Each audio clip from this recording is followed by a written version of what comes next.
বোন, আমার কাছে বেশি ওয়াজ ছেলে মেয়ের আলাদা নাই।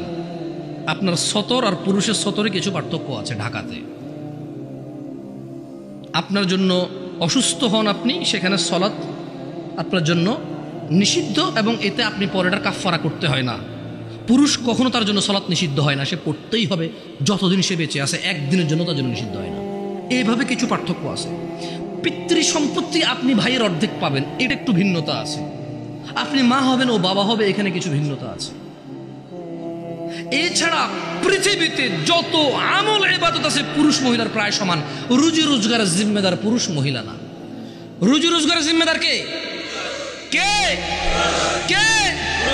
গার্মেন্টস কর্মী আমার ওই বোনরা যারা ঘুম থেকে ওঠে সকালবেলা লক্ষ লক্ষ পুরুষের সাথে ধাক্কাধাক্কি করে গার্মেন্টসে কাজ করতে যায়, ওদের কি বাবা নেই? ওদের কি ভাই নেই? কোন পুরুষের সাথে কি ওদের বিয়ে হয়নি? কুলাঙ্গার কি ওই ভাই না? কুলাঙ্গার কি ওই স্বামী না? কুলাঙ্গার কি ওই পুত্র না? যে বেঁচে থাকতে তার বোন, তার মা, তার স্ত্রী কাজ করে তাকে খাওয়াইতে হয়, অথচ তার জিম্মেদারি ছিল না। দোষী কে এ জায়গায়? মেয়ের চাইতে বেশি দোষী এখানে ছেলে। এদেশে মহিলাদের কাছে 10টা টাকা থাকে না ভিক্ষা দেওয়ার জন্য। আপনি দেনই নেই কখনো, আপনি দেনই নেই কখনো। দেশের বহু মহিলার কাছে ভিক্ষা দেওয়ার জন্য 5টা টাকা থাকে না।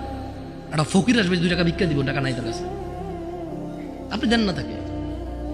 আর ওর বাপ মরে যাওয়ার আগে ইচ্ছা করে মেয়ে পেয়ে গেলে আরেক বেটার পোলা ভাগ পাবে, মেয়ের জামাই আর নাতিরে তো ভোগ করবে, এই ভয়ে বেঁচে থাকতে ছেলেদের নামে সব জমি লিখে দিয়ে গেছে। জালেম ওই মেয়েটাকে ফকির মিসকিন করে দিল।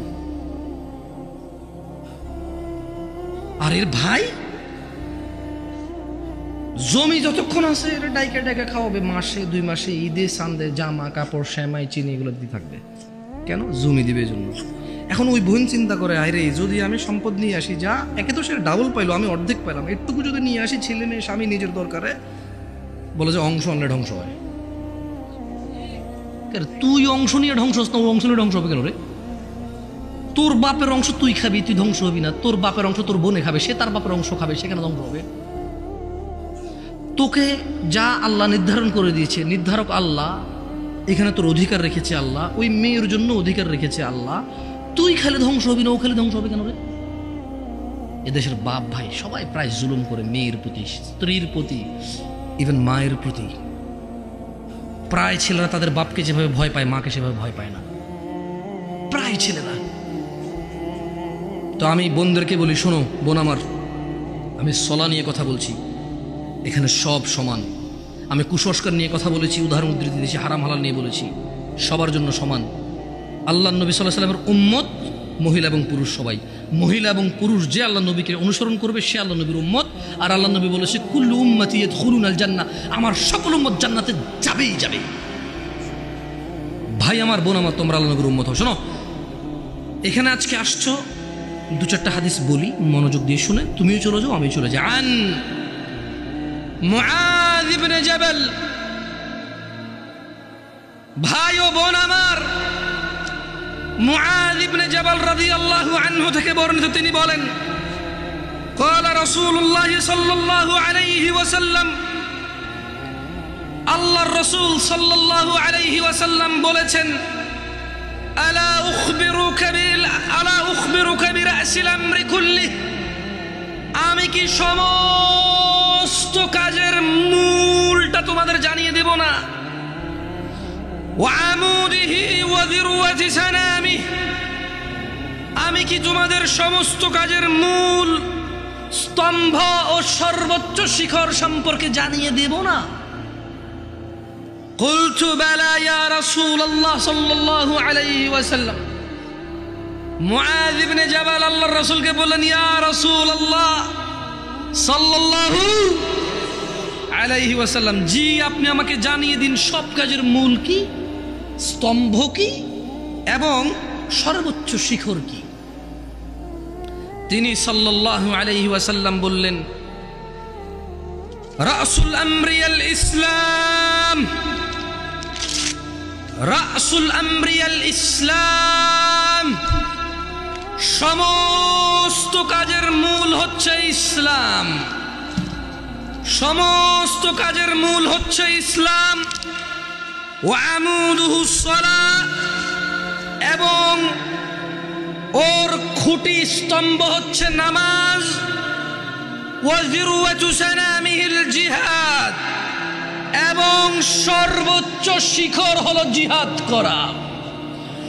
সমস্ত কাজের মূল হচ্ছে ইসলাম। যত কাজ করবে সব কাজ নেকি বলে গণ্য হবে মুসলমানের, এবং এই সকল কাজ নেকি বললে গণ্য হওয়ার পর তা টিকে থাকবে। এটা হচ্ছে ইসলাম। সকল কাজে ইসলামের উপরে আসবে। মুসলমান যত ইবাদত করবে এটা হচ্ছে মুসলমান, ইসলাম।